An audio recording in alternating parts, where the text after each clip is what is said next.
This is my brand new hotpoint tumble dryer. It's a new manufacturer now. It's owned by Beko now, Hotpoint and Indesit. So yeah, thought it looked like a Beko like brand. Yeah, so yeah, Hotpoint and Indesit have changed the manufacturer.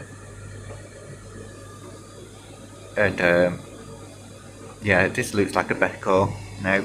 It's a very good dryer, this new dryer I've got. Still trying to work it out a little bit. It dries very quickly as well, which is good. It's condenser one this time round.